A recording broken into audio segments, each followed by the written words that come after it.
Good day and welcome to Insight. Today we have the privilege and the honor of having a special guest. We're talking about Professor Rupert Lewis. He's a man who is known to champion the cause of Marcus Garvey in Jamaica. Among, of course, the Rastafarians say, hold on, no, Mr. Sharp, no bother with that, because we start longer than him. But we're talking about from academia, so that we can put it in a book, read it, get the benefit of understanding who Marcus Garvey was and is he relevant today. So today we want to invite Professor Rupert Lewis to tell us, in a simple term, so, if you can, what is Garveyism? Well, I would identify Garveyism as really the evolution of the struggle of Africa and people of African descent, and all those other peoples, whether from Asia, other parts of the world, including Europeans, the Irish, who struggled against colonial rule. Mentioning the Irish, the idea of Liberty Hall came out of the Irish nationalist movement. So different anti-colonial movements in the early 20th century, whether they're from Europe, from India, from the Middle East, from Africa, from the Caribbean, the Garvey movement brought these ideas into a single movement that embraced black people globally and gave solidarity to other movements. The IRA people came onto the UNIA platform. The Mahatma Gandhi was extolled by Garvey in the 1920s and 30s. So you're dealing, Garveyism is a human rights movement. And why I say this is that the Garvey in 1920 and the movement in his Universal Negro Improvement Association and African Communities League was the first to declare global human rights. And they did so in 1920 in the Declaration of Rights of the Negro Peoples of the World. Help me with this, because there's some big words to describe it, but let me just bring it down to basics. In 1920, who dared this man to be talking like this in a place where oppression was the order of the day, where you weren't made to feel as if you were a human being, but a subhuman being? From whence did this come? What in him then that caused this? Well, I would go back to his father. His father also had a vision, but you go back to a long tradition of resistance in Jamaica, of which Garvey was aware. So he's a product not simply of his time and his moment, but of ancestral wisdom and energy, and belief that you could reshape the world that had reshaped you, reshaped your ancestors, that you could reverse the effects of and consequences of that period of Western domination, characterized by the transatlantic slave trade, slavery, plantation system. This was therefore a vision that had global implications. But this still doesn't answer your question, because what enabled Garvey to believe that he could play a global role, not simply a role in his district, his parish, or his island, but you could take the global stage. That is still something that I am working to try to understand, because there's no simple answer that you can give to that as to why an individual felt as a black person, a person of African descent, that nobody in the world of whatever race was superior to him. That is, his platform was very clear on that, and whatever man had done, he could do. I would go back and say that he had a good grasp of the history of Africa, particularly Egypt, Sudan, and those empires. He understood the way in which knowledge systems had developed prior to Europe, prior to the United States. And he said that what man has done, man can do. Yes.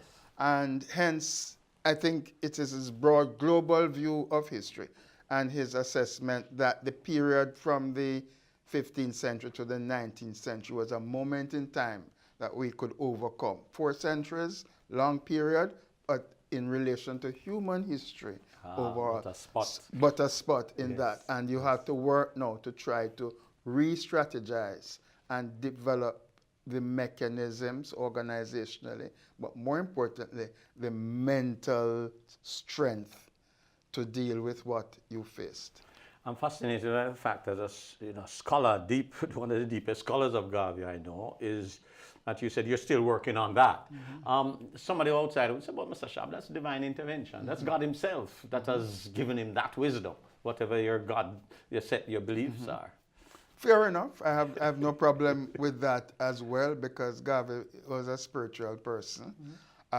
He believed in God, but he also was a critic of the way the Europeans had used the Bible to fool black people. Yes. And therefore he had a whole thing in his organization whereby they looked at the African roots of the Bible. So that's a different perspective on the Bible altogether. Of course, of Ethiopia and so on.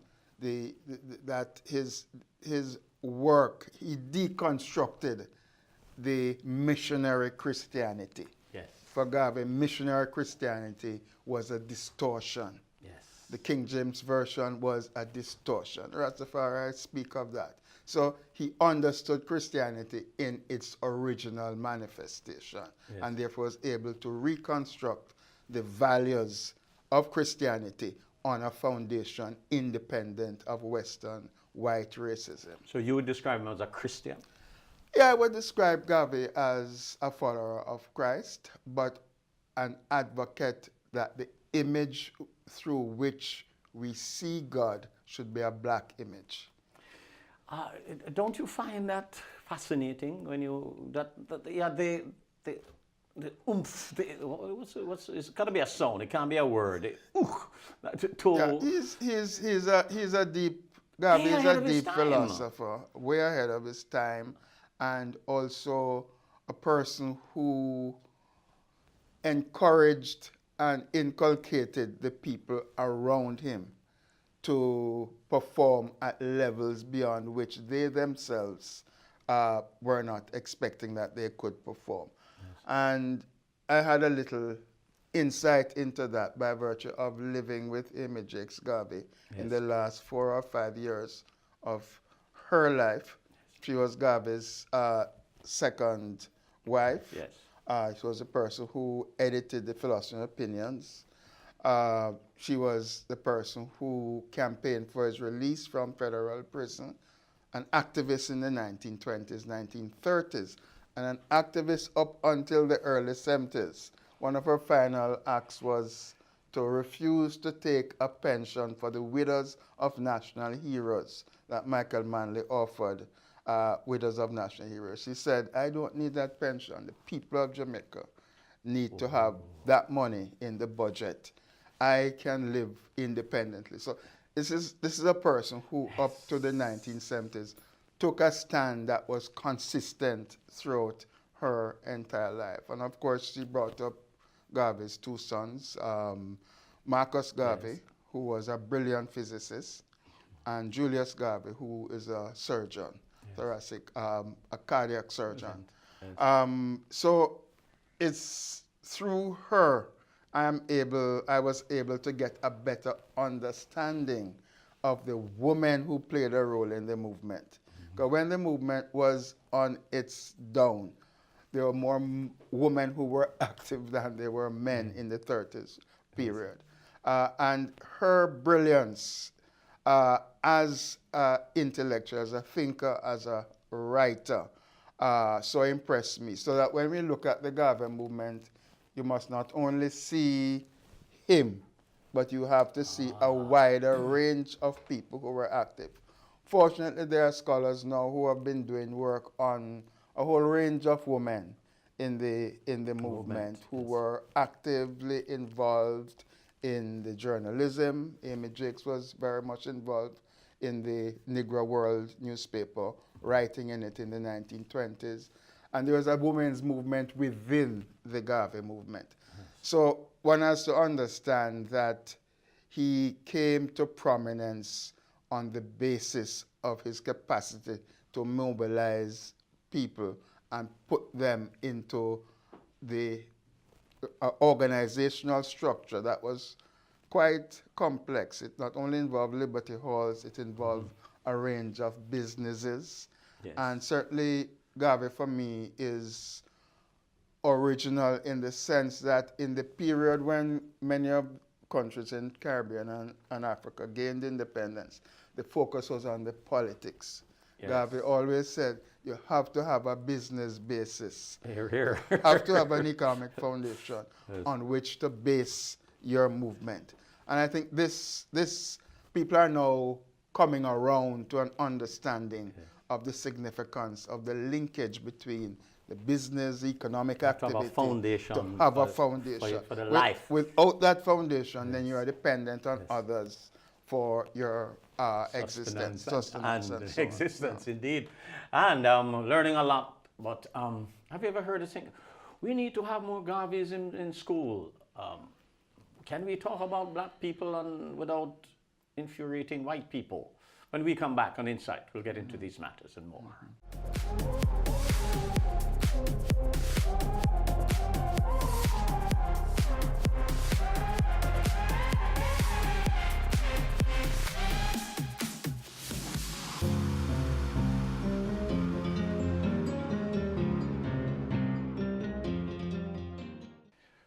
Welcome back to Insight. Today, our Insight is focusing on Garveyism, and we have our special guest, Professor Rupert Lewis. As they say, if you can't go to UWI, we'll bring UWI to you via Jnn, of course. Some Garveyism today. I left with the questions, the issue of Garveyism in schools. Everybody, there was a time where, are you satisfied yet in terms of how are we getting there? You have done it at the university level. What say you in terms of getting this message across? I don't think we have done sufficient. There are elements of Garvey in social studies courses at some of the grades. There's a biographical dimension to it. But the biographical dimension in and of itself does not really come to grips with the philosophical dimension. The philosophical dimension of Garvey really is geared to us understanding the core beliefs that he had, given the fact that white supremacy has been dominant in the world over the last half a millennium. Given its rise in Europe and the United States today, there is greater urgency for understanding that what is at stake really is the challenge to the powers that have dominated the world over the recent past. China has emerged, and Garvey said that China and India would emerge as major powers. He said that in the 1930s, right? They would emerge as major. And after them, Africa. That was his thinking. So when we're looking at Garvey's philosophy, we're not simply looking at Jamaica, although his Jamaican program, I've always insisted, is really very important. One of the central features of that program was land reform, yes, which we have not adequately tackled since the period of emancipation in 1838, right? But the Jamaican situation is a part of Garvey's whole thinking about global realignment. And no matter how small Jamaica is, we have a big cultural voice in the world. Footprint is large. Yes. And our leaders have played an important role. I just have to go back to the period of the anti-apartheid struggle. Ah, yes. Both political parties played their role in that struggle. No political party in Jamaica could come out and say they were not supporting No, anti-apartheid. did Could not equivocate. on that. So we have a track record. The question is that in the 21st century, the realignment, or we have to have a view of Jamaica as playing a part in global realignment. And this is at the heart of Garvey's thinking, the heart of his legacy, the heart of his philosophy. So that if you leave a lesson on Garvey and you don't have any sense of your place in the world, then you have not understood what he stood for. And your place in the world means something culturally in terms of who you are, how you think about yourself. His famous statement on emancipate yourself from mental slavery, which Bob Marley popularized in music. Your mental construct is very important, because that mental construct was used to redefine you. All the names that we have were plantation names. It was a fundamental dismantling of your identity and saying you are this and so on. Garvey is saying no, you have to reverse all of that. And therefore, when we are speaking of Garvey in schools, we are not simply speaking that he was born in St. Anne's Bay, he went to the United States, he was brought back. That's a skeleton biography. You're talking about the nature of how we achieve empowerment.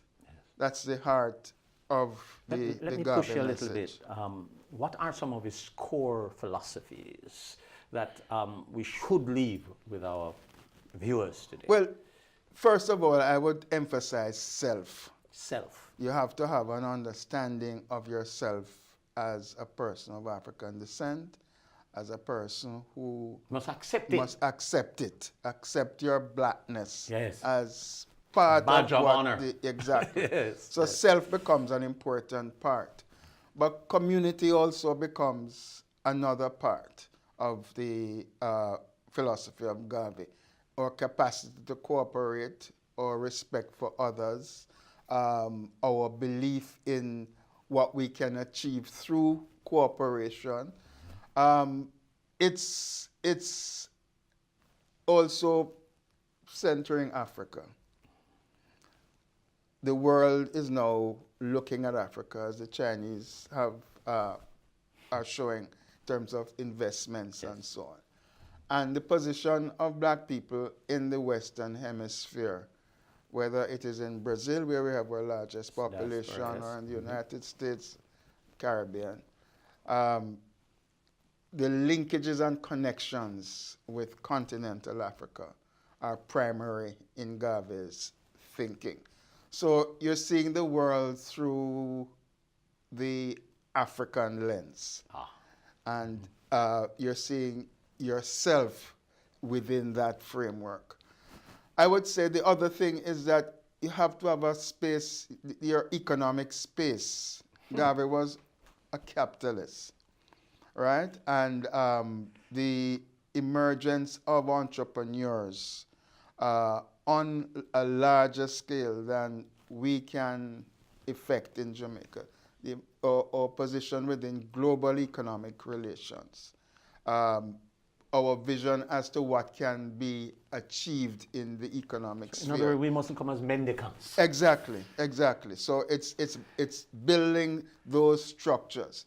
And the other thing I would say to consolidate all that, passionate believer in self-education. Yes. Passionate. I mean, Garvey's library was huge. His reading was a habit that he picked up from his father, who was used to read newspapers in the public square in St. Anne to people. He was a person He was the JNN. He was the JNN of his time. So education, learning, and I saw this in his son Marcus, who taught physics and maths at Kingston College, at Kingston Technical High School, and did a master's in physics. This is somebody who had done a BA as a teenager, There you go. having left school at Calabar, did a BA, and then he said, um, the world and where the world is shaping up now, the subjects you really have to pay attention to, maths and physics. That was when I spoke with Marcus in the 60s, 70s, 80s period. And he worked with one of the major firms in the United States dealing with new technology. Yes. It's what I want to emphasize in the educational aspect is both the link between the cultural and the scientific. The two areas need to go together, which is why I'm such a strong supporter of STEM, Yes. but also of the cultural side, because Jamaicans are stronger on the cultural side. Yes. But the scientific side, the young people there can do it. Yes. They can do it. Yes, yes.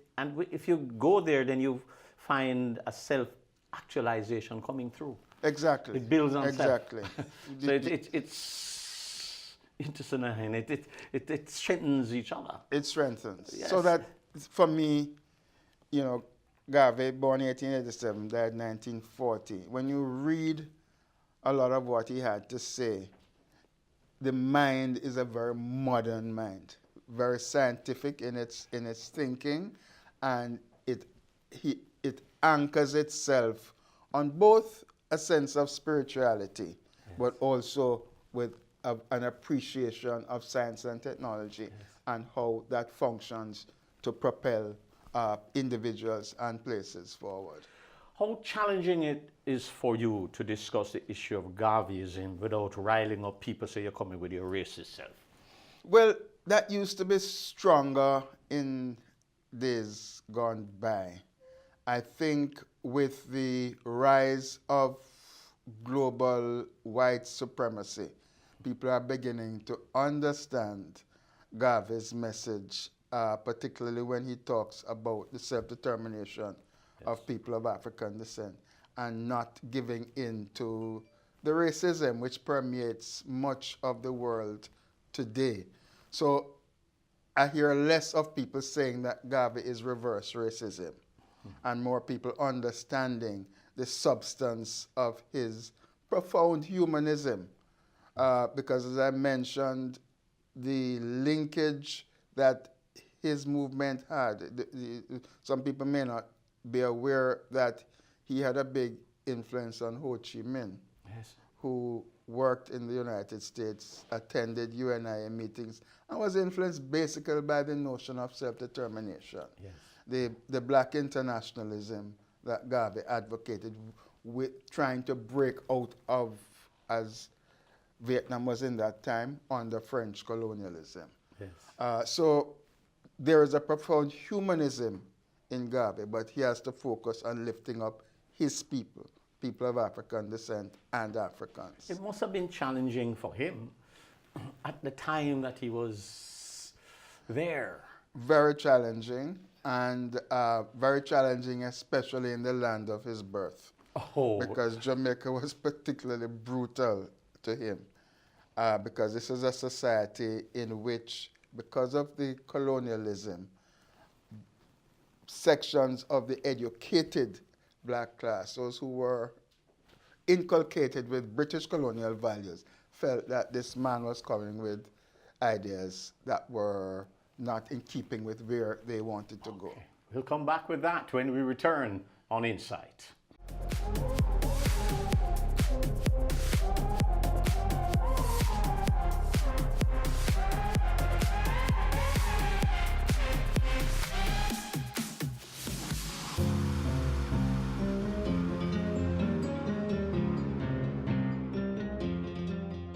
Welcome back to Insight. Today we're talking about Garveyism, and we're talking about the man who was way ahead of his time.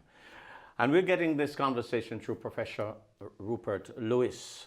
And he's a Garvey student and a Garvey teacher and a Garveyite. I don't think you could ever describe yourself otherwise. You must be a Garveyite after all of that. But I want to start off with two phrases because I want to look at the struggle in the relevance today. Never forget that intelligence rules the world and ignorance carries the burden. Therefore, remove yourself as far as possible and seek to be intelligent. Marcus Garvey.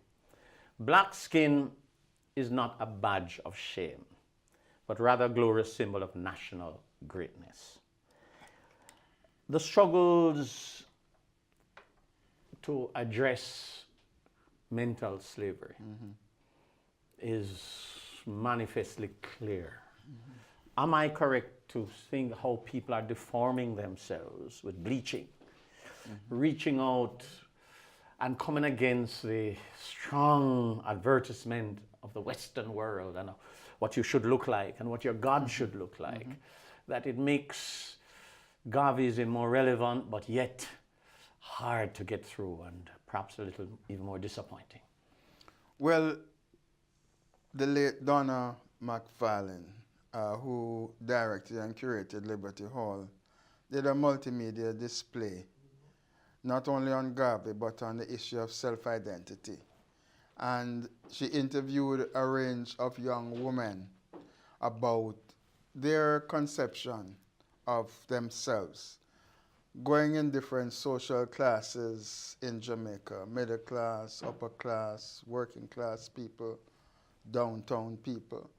And across the different social classes, there were experiences of self-doubt, feeling that they were not beautiful, and sometimes black parents themselves would use derogatory words to address their daughters.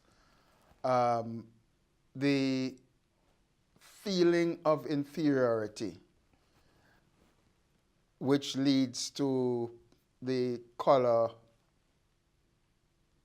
modification towards a lighter skin, Cooler. a cooler complexion. I think it's part of the psyche that comes from the colonial period, I mean, the slavery period, and the color ranking in the society. And therefore, Dr. McFarlane felt it was important to do projects like this, where you're talking to people about their lives, talking to young girls about their lives, how they feel about themselves, how they feel about their hair texture, how they feel about their color, how they feel about their nostrils. All of these things. Men come into it because men make the choices. Yes. The boys make the choices, and very often the choices are ones which are not in keeping with the self-respect that the female ought to have. So this is an issue which needs creative work and discussion within the school system. And this is where teachers really have a big role to play, because there is the psychology of the population. If the psychology is one where black is seen in a negative way, then you're not going to be able to make the claims for yourself in terms of your capacity to achieve, because there's always that nagging doubt, that nagging feeling. So the affirmation of self, of the black persona, is a really important thing. I think we have made some headway in this with respect to people's hairstyles, more black women in fashion, modeling, and so on, but it still is scratching the surface, because the psychological traditions of self-discrimination, and here we're not talking now about an external force acting against you, but literally an internal force that's there, that's tearing you apart, creating this ambivalence about yourself as a black person. So this is something that our musicians have helped with, and sometimes our musicians have not helped with. Yes, Right? yes, So again, it's a mixed picture of ambivalence, but it's something we need to work on, because as we indicated, the key thing in Garvey has to begin with yourself, your individual identity, your affirmation of yourself basically as a human being like anybody else. Yes. Help me, and I'm going to throw this like a spanner in the works. Out of many, one people. Does it arrest the possibility of getting into the struggles of the black race without offending, without making others uncomfortable? Because case in point, there's a race going on in East Portland. An allusion is made to color of skin and race and class. But immediately there's a need to shut it down because you're being disruptive. Is this one of the manifestations that we're not allowed to go too far with this black thing? Well, the East Portland, I don't want to comment on East Portland in the sense that I think once you politicize the race class dimension within the partisan framework, you get nowhere. Because one side is going to believe one thing, the other side believe one thing. But if you extract it from that partisanship, Jamaica is run on the basis of race and class perspectives. Because, as I said with respect to the land issue, the bulk of people who are marginalized, who are landless, who are squatters, are black people, right? The Jamaican economy, although it has shifted since independence, there are more black entrepreneurs in new areas of the economy have to do with technology. But the basic structure of the Jamaican economy in terms of its ownership structure has not changed. The old boys network functions as it has always functioned. And new ethnic elements from minorities are joining in that. So Jamaica faces race and class structure. The late Professor Carlstone did an extraordinary study on this in the 1970s, commented on it in the 1980s, essentially at the 1987 conference on Garvey, where he talked about the marginalization of black entrepreneurs. And none of the political parties really, with the exception of particular moments in the past, have talked about democratizing the Jamaican private sector and making it reflect more of the black people of this country. So race and class is how Jamaica has been constructed over time, society constructed in slavery, society sustained by colonialism for 300 years. You don't, in the past years, 50 years since independence, 50 odd years going to 60 years, you don't dismantle that. And when you try to dismantle it, you get a huge kickback. So these racial and class structures are very intact in Jamaica today. But if, for example, Garveyism speaks to the whole economic base, is it, do we have to just wait for it to morph into proper balance? Or is there anything that one can do about bringing up the awareness of this? I think that the way technology has shifted, literally in the last 20, 30 years, a short period of time, we're living in a world of different possibilities now. But the key thing is the capital concentration and access that people with ideas have and the interface between them and capital, and money.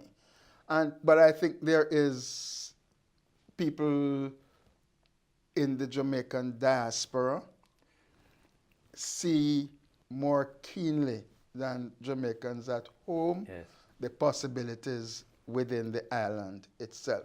And it is that connection between the Jamaica diaspora and the Jamaicans at home, which I think can bring forward a more creative intervention with respect to new areas of the economy that black people can enter into outside of the traditional ones. Help me with the region. Because for those of us who visit the region, the Trinidad, the Guyana, and elsewhere, Jamaica, on a balance, seems to be more calmer as it relates to race relations. Is that so because of the numbers that's overwhelming here, or what's the cause of this? Well, Comparatively speaking. Well, Jamaica is enjoying a level of, let's say, on the race issue, those discussions are taking place. Where the region is now, which is the issue of crime and the marginalization that shifts into crime, shifts into scamming. And that's a region-wide phenomenon. Yes. But when you mention Trinidad and Guyana on the race issue, the African-Indian issue comes to the fore. I think Trinidad has done fairly well. It's still a polarized society, but maybe it is the carnival tradition, the cultural issues, and the enhanced education of Indian women in particular in Trinidad has been notable over the past 30, 40 years, which I think both the culture and the education provide ways of integrating the society. With education comes a wider perspective. Yes. It's not like what it was 50 years ago with the ethnic tensions. Yeah. Ghana is a different case from Trinidad, but similar factors operate here. I'm going to ask you to hold on that while we take our break from Insight. But listen, who is this man? From whence did he come? Why? What prepared him for this? We'll find out in the next section of Insight.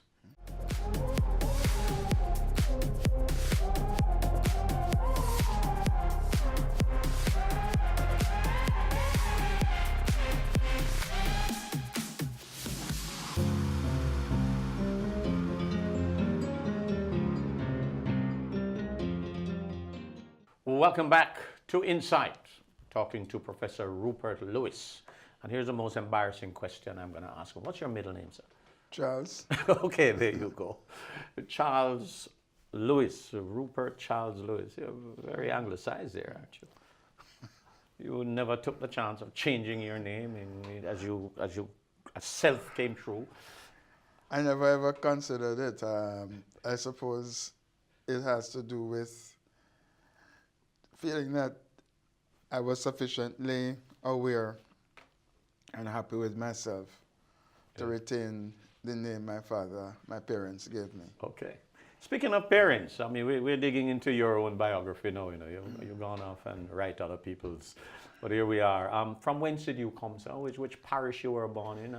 I was born in the parish of St. Andrew. St. Andrew. But my parents came in from St. James to have me in St. Andrew, at a nursing home in St. Andrew. Okay, your parents are from St. James?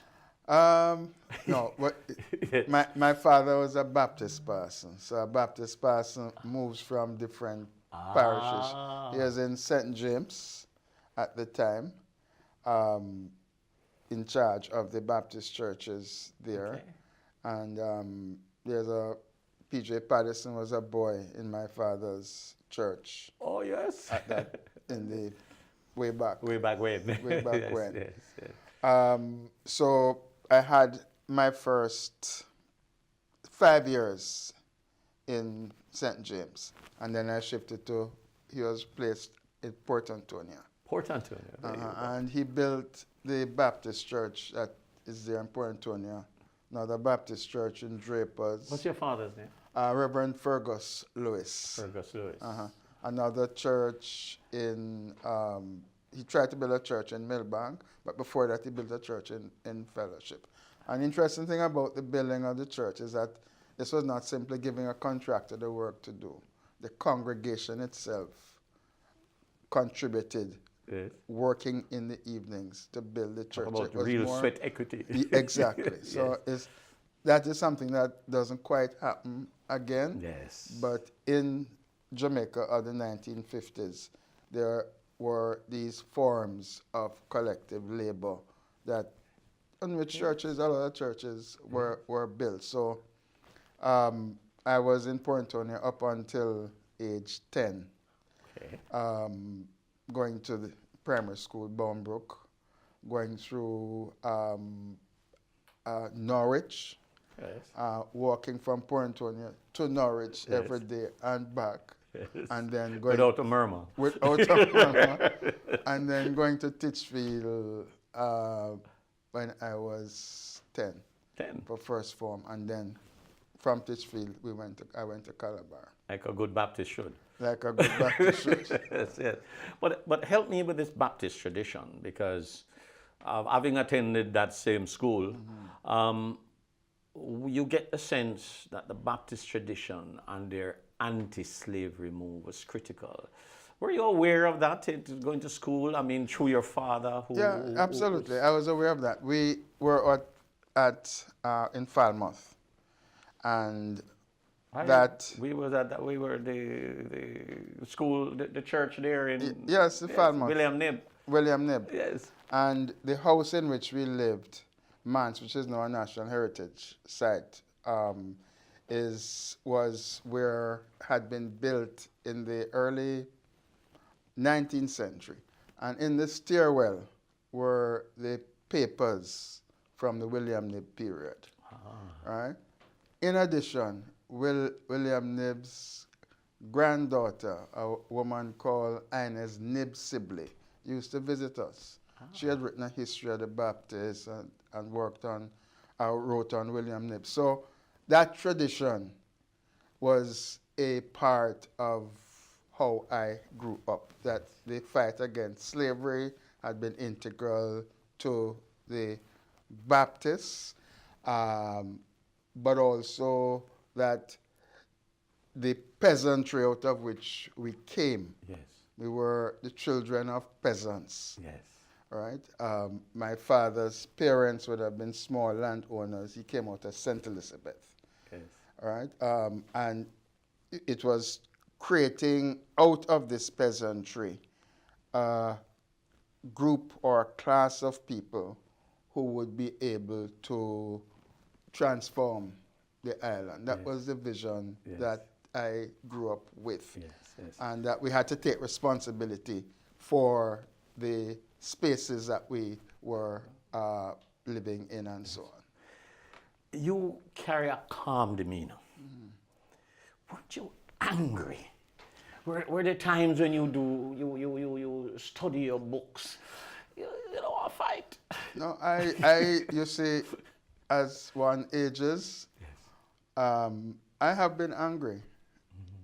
Certainly, if you knew me in my 20s, 30s, my character was a little different from it is now. Yes. So, but it's a question of understanding how you focus your anger, where you put your energy into, to be in control of yourself, which is why I haven't taken any form of drugs, but just inhaling, smoking, or sniffing. Yes. Because I want to be in control of myself, of my faculties, of everything that I am. Yes. And therefore, the question of how you restrain and how you direct. And you can be ruthless when you want to. Yes. Because you have thought through. That's and correct. you know how to fine tune. So you give me the impression of a young boxer will burn out in the first 2 rounds versus a more seasoned boxer will know when to punch, when to rest, when to lay on the ropes. You know what battles to take on and how to fight. Yes. Okay, so you made your transition, influenced strongly by parents through the Baptist Church, through to Calabar. What about your Calabar years? How did that go? Calabar was a new school at Red Hills in the 50s. Yes, yes. And for me, it was a great experience. I was a boarder. And Calabar had a swimming pool Yes, no, it that well. had recently Had. been built. And we had a good physics lab, a good chemistry lab. We had lawn tennis courts, Yes. and it was a world of unto itself. Yes. The thing about boarding school is structure. Yes. Every day is structured, including the Sundays when you Yes. have a letter writing period. Of course, everybody has email now, so you would not understand that That's right. there was a time on a Sunday when you had to go and you sit in a form room and you're writing letters to your parents, your friends, what have you. Okay. So the idea, the question of structure, the boarding school at Calabar allowed you that structure and that discipline. You also develop good friendships Yes, yes. that last a lifetime from boarding Any school. friendship of note that would Well, hear? I would say Arnold Bertram. Ah, okay. Spree Bertram was a former head of me. Yes. There are people like Franklin Prendergast who became head of the Mayo Clinic. Yes. And Vin Lawrence, who people know. But Calabar at that moment had a principal, Murray White, who Heard of was him. Oxford educated mathematician. Yes. And I would say Calabar had a good record, academic record. We also had a good track record through Herb McKinley. Yes. I even made the Calabar Class 3 team There you go. sometime in the early 60s. And that's a big deal. Yes. It's a big deal, although I didn't win champs that year, although I didn't win a medal. When you were selected for the track team, as a boarder, you went to a special table and got special meals. This was a huge incentive Yes. for boarders. Yes. Yes. And of course, as a boy, when you're in your peers matter, Yes. and you're ranking among your The peers. peers. Yes. That goes I think up. see to that. Help me, as I have to leave this, I know an hour would not have done. As you see things now, what's your perspective on things? Have your journey been worth it? Have your tutorship, have your studies been worth it? How do you put it all, what you have done and accomplished in your life? Well, the studies have been worth it. I think the way the world is shaping up, my focus on Gavi has proven to be very instrumental in how I see the world as a point of departure for the contemporary world since his time. So I have no regrets for having studied what I call black radicalism. And that black radicalism goes from Garvey through to Walter Rodney, who I've written about. Yes. Groundings with my brother. Groundings with My Brothers. Walter Rodney's work on Africa, how Europe undeveloped Africa. I also see a gender impact because I was nurtured by Amy Jakes Garvey. Yes. And my respect for her and for the women in the movement has been a central part of how I see the world. I want to thank you for your time, sir, for blessing us in our studio with your academic outlook and your now calm demeanor. Okay. And I want to thank you also up to our viewers and our technical and editorial teams. Michael Sharp wishing you pleasant viewing.